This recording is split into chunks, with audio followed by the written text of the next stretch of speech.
Assalamualaikum warahmatullahi wabarakatuh. Ngopi dulu ya. Pagi-pagi ngopi.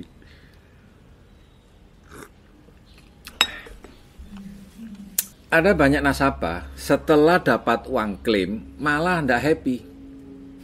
Ada pula sudah susah payah bayar banyak polis, kondisi finansialnya tetap susah, malah tambah parah.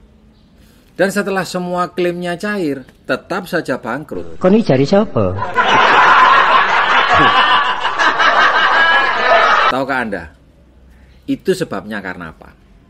Ya, karena kurang pengetahuan menjadi sebab hidup akan menjadi susah.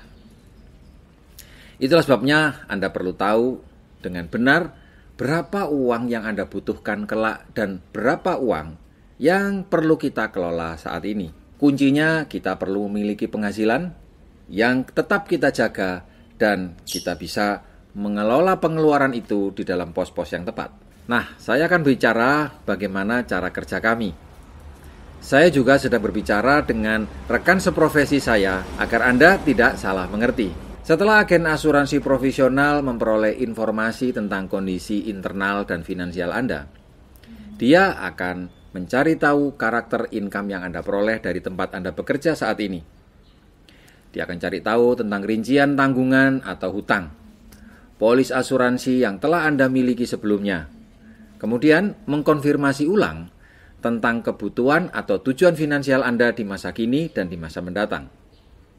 Setelah semua dikumpulkan, maka tibalah agen asuransi akan membuat sebuah usulan atau rekomendasi solusi atas kebutuhan Anda.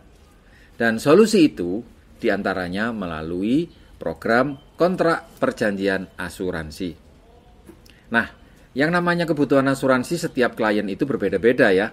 Di antaranya ada yang tujuannya ingin memiliki proteksi pendapatan keluarga, proteksi cacat akibat kecelakaan atau sakit kritis, kebutuhan untuk menabung di masa depan, kebutuhan dana ibadah atau wakaf di masa depan, atau perencanaan hari tua. Sekarang saya akan bahas satu saja tentang proteksi income.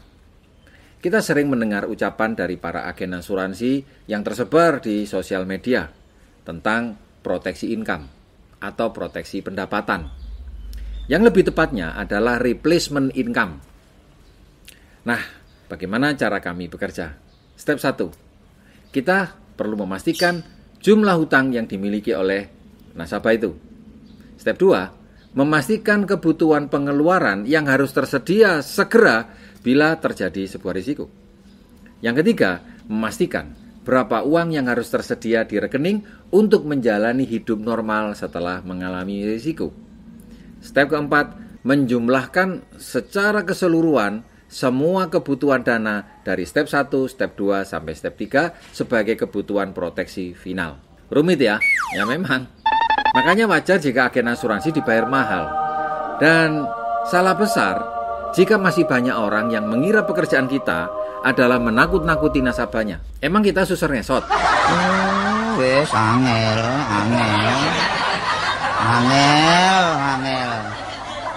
Angel temen tuturamu. Angel temen tuturamu.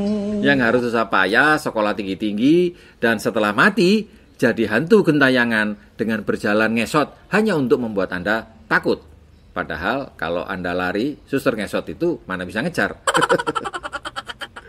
Nah, ini penting ya buat Anda dalam proses menganalisa kewajiban hutang atau hutang jatuh tempo, maka pastikan jumlah hutang yang dicatat telah dikumpulkan secara lengkap, termasuk di dalamnya adalah hutang KPR, kredit kepemilikan mobil, saldo kartu kredit, dan hutang-hutang lainnya.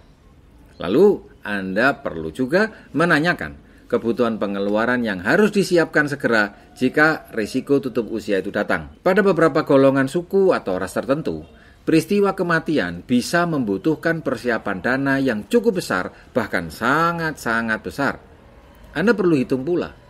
Anda bisa lihat di Bali, di Toraja, atau suku etnis tertentu, itu biayanya tidak kecil. Untuk beli peti saja, itu bisa puluhan, ratusan juta, bahkan ada yang miliar loh. Misal kebutuhan untuk penguburan, kebutuhan dana emergensi atau dana darurat itu juga perlu dihitung dalam kisaran 3 sampai 12 bulan biaya hidup kita. Termasuk pula pajak penghasilan yang harus dibayar.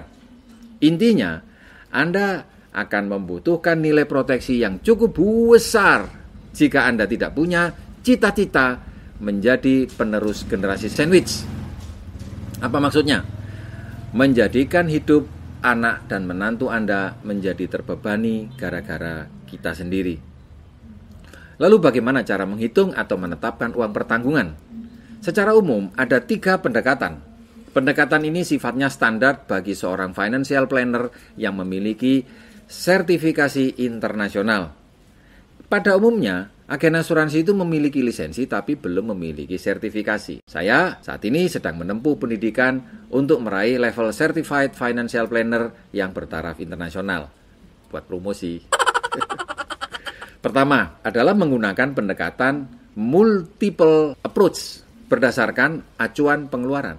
Yang kedua, melalui pendekatan kebutuhan berdasarkan acuan pendapatan.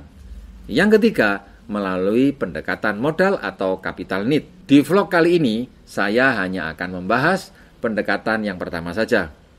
Pendekatan ini paling mudah untuk dihitung, tetapi ada kelemahannya, karena kurang akurat. Kurang akurat dalam hal apa? Bahwa tidak semua segi finansial itu bisa kita masukkan. Yang kedua, pendekatan ini mengasumsikan pendapatan tahunan sekarang tetap dibayarkan sampai usia pensiun. Jadi, jika saat ini Anda belum memasuki masa pensiun, lalu jika selama perjalanan menuju titik akhir itu terjadi peristiwa risiko, sehingga Anda tidak produktif dan tidak hidup, atau Anda masih hidup tapi tidak produktif, maka berapa dana klaim asuransi yang bisa Anda terima sebagai pengganti penghasilan yang hilang? Kelemahan lainnya, pendekatan ini tidak mempertimbangkan aset yang dimiliki.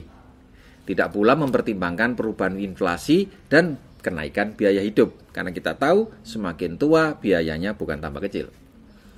Inflasi juga tidak dihitung dan kebutuhan hidup dianggap tetap sama dengan kondisi saat ini.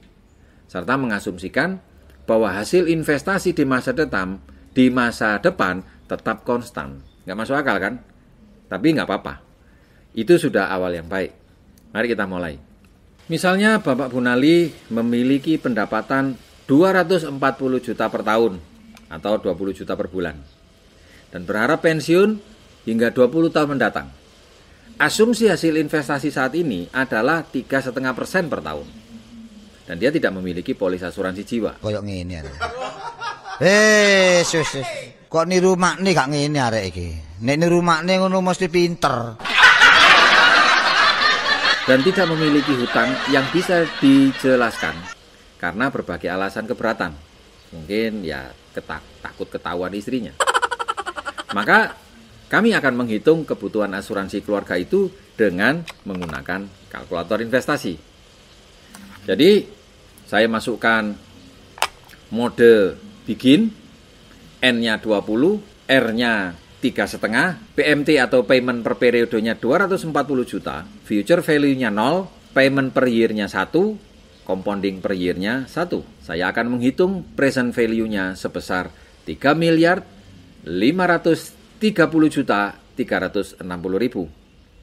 Berarti nilai pertanggungan yang harus dibuat dengan perusahaan asuransi untuk mengantisipasi kondisi sakit kritis dan uang pertanggungan jika kita tutup usia masing-masing sebesar 3 miliar 530 ribu 361 ribu rupiah atau 14 kali dari penghasilan tahunan Bapak Bunali.